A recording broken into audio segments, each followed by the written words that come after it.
What happens when one of Hollywood's most laid-back stars finally snaps? Not in a movie, but live on daytime television. When Aquaman himself, Jason Momoa, sat down on the Kelly Clarkson Show for what should have been a cheerful, easy interview, nobody in that studio imagined it would spiral into chaos. A clash so fierce that producers were forced to call security. The day started bright and harmless. Kelly, radiant in a violet blazer, glided across the stage, her laughter rippling through the crowd. Cameras reset, lights flared, and the audience buzzed with anticipation. Jason Momoa had arrived. He looked every bit the movie star, long hair loose over his shoulders, dressed in a simple black tee, that signature grin disarming and confident. "Always a pleasure, Kelly," he said easily as the show began. The first few minutes were effortless. Stories, laughter, talk of his new film. But then as Kelly glanced down at her cue cards, the tone shifted. "So, Jason," she began softly, "you've been taking on all kinds of roles lately. But some people in the industry have been talking." Momoa leaned in slightly, eyes narrowing. "What kind of talk?" Kelly hesitated. "Some critics say you tend to lean more on your physicality than on emotional depth. You've got this incredible screen presence, but do you ever worry about being typecast?" It was like a match striking dry tinder. The smile vanished, his posture stiffened. "I'm sorry," he said, voice low. "What exactly are you implying?" Kelly's hands went up defensively. "Oh, no, I didn't mean that in a negative way. I just wondered how you see your craft, given how the industry... So you're asking if I'm just a face and a body, not an actor." His words cut like steel. The audience froze. The air thickened. "Jason, that's not what I meant." Kelly tried again, her voice trembling slightly. But Momoa's calm cracked. "I've been in this business for 20 years, he said, his voice rising. "I've done indie dramas, television, blockbusters, and every single role I earned. So when you sit there and suggest that I coast on looks, you insult not just me, but every filmmaker who's believed in me." Kelly blinked, thrown off by the force of his words. The easy laughter that once filled the room was gone. You could hear the camera crew shifting uneasily behind the scenes. "Jason, I wasn't attacking you," she said, forcing composure.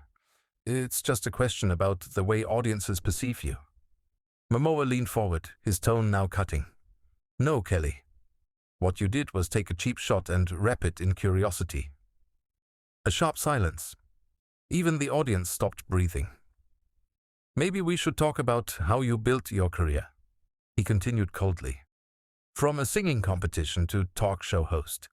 And somehow you think that gives you the authority to dissect someone else's artistry?" Gas rippled across the room. Kelly's eyes widened, her smile evaporating. "I've worked incredibly hard for my career," she said, voice tight. "And so have I," Momoa thundered back. "But apparently that doesn't count for much when people like you reduce me to a stereotype." The tension was unbearable now. "You're out of line," Kelly snapped. "You've completely misread what I was saying." Momoa stood abruptly, the scrape of his chair echoing across the floor. His towering frame cast a shadow over her. "You question my talent on national TV," he said, voice trembling with fury. "And now you call me unprofessional." Kelly rose too, refusing to back down. "Sit down, Jason. You're being inappropriate." "I'm being honest," he shot back. "Maybe that's what this show's been missing." Security began inching closer from the wings, but neither seemed aware of anything beyond the moment. "You want real?" Momoa said, leaning forward. "Let's talk about how you ambush guests for viral moments. How you corner people and call it journalism." Kelly's cheeks flushed crimson. "I ask meaningful questions. That's what this audience wants. Substance." He laughed bitterly. "Substance?" "That wasn't substance, that was bait." The crew gestured wildly to cut to commercial, but the cameras stayed live. "Maybe this is why people question your range as an actor," Kelly fired back, her voice trembling with fury. "Because right now you're showing everyone exactly who you are when you don't have a script to hide behind." His eyes burned. "And you're showing everyone who you are when someone stops playing along." The air in the studio was electric, heavy, suffocating. "Enough." Kelly said sharply. "We're going to break." Momoa didn't move. "No, we're not." The studio fell deathly still. "You wanted a conversation?" he said quietly. "Let's have one. You think it's professional to blindside your guests to make yourself look fearless? That's not bravery, Kelly. That's vanity." Kelly gripped her desk, knuckles white. "I've never ambushed anyone," she said through her teeth. "Oh, come on," Momoa snapped. "You knew exactly what that question would do. You wanted a reaction. Congratulations. You got it." Security stepped closer now, tense but cautious. Kelly's voice broke slightly as she tried to regain control. "Jason, please, just stop. You're making a scene." He laughed bitterly. "I'm making a scene." "No, Kelly, you made one the second you decided ratings mattered more than respect." A guard approached. "Sir, I'm going to have to ask you to step back."